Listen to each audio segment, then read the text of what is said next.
Ferny Hassan masih jadi sorotan soal kisruh tes DNA melawan Denny Sumargo. Ia sempat diterawang soal nasibnya yang bakal terancam penjara di saat Densu diramal menang dalam kasus tes DNA. Apakah DJ Ferny mendapatkan apa yang dia inginkan? Saya kira sih tidak. Ini akan kembali lagi ke titik nol lagi. Saya tidak mengatakan siapa yang benar dan siapa yang salah. Tapi jelas di sini, Denny Sumargo adalah pemenangnya, seru Denny Darko. Menurut saya akan lebih bijaksana kalau DJ Ferny menyelesaikan masalah di luar meja hijau.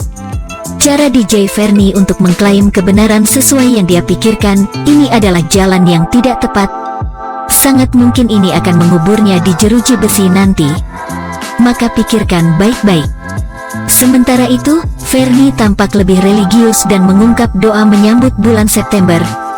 Ia berharap segala sesuatunya berjalan lancar. Bukan cuma itu, Ferny juga sempat mengunggah video terkait trauma. Tak diketahui apakah Ferny mengalami trauma imbas konflik dengan Densu. Yang pasti, ia membagikan pendapat dokter soal sulitnya menyembuhkan trauma masa lalu. Ternyata trauma nggak bisa disembuhin, demikian penjelasan narator sebelum masuk ke pendapat dokter. Makanya ada yang bilang, "Dok, ini saya mau membantu diri saya untuk menghilangkan trauma masa lalu." Saya bilang nggak mungkin bisa, trauma masa lalu kan tidak bisa dihilangkan, itu sudah tersimpan di suatu tempat di otak kita. Namanya amigdala, tempat menyimpan memori. Sayangnya amigdala itu yang besarnya sebiji kacang merah, merespon terhadap stres. Jadi kalau kita itu banyak menghadapi stresor sehari-hari, otak kita kayak terus aktif. Karena sistemnya kan fight and flight response, kita mau lawan atau kita mau tinggalkan, demikian keterangan dari pihak dokter. Sebelumnya, Ferny sempat buka suara soal alasannya menantang tes DNA kedua. Rupanya, Ferny risih karena menduga Densu selalu mengungkit masalah itu di podcastnya. "Saya tidak suka dengan Densu, dalam podcastnya tersebut selalu mengungkit-ngungkit masalah ini," terang Ferny. "Karena anak saya sudah umur 11 tahun, sudah main sosmed.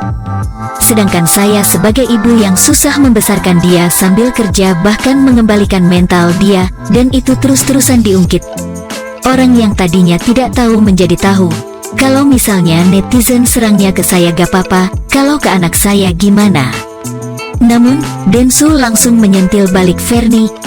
Densu mengungkap nasihat menohok dan mengingatkan Ferny atas tugasnya sebagai seorang ibu. Itu tugas mamanya untuk menjaga, dan cara dia tidak menjaga anaknya sama sekali. "Mau gimana bos?" ujar Densu pada wartawan. "Saya ini bukan bapaknya, gue ini lagi fight buat istri gue yang sudah keguguran 2 kali. Belum lagi istri gue diomongin di situ, gue mau ngapain, masak gue harus pargoy."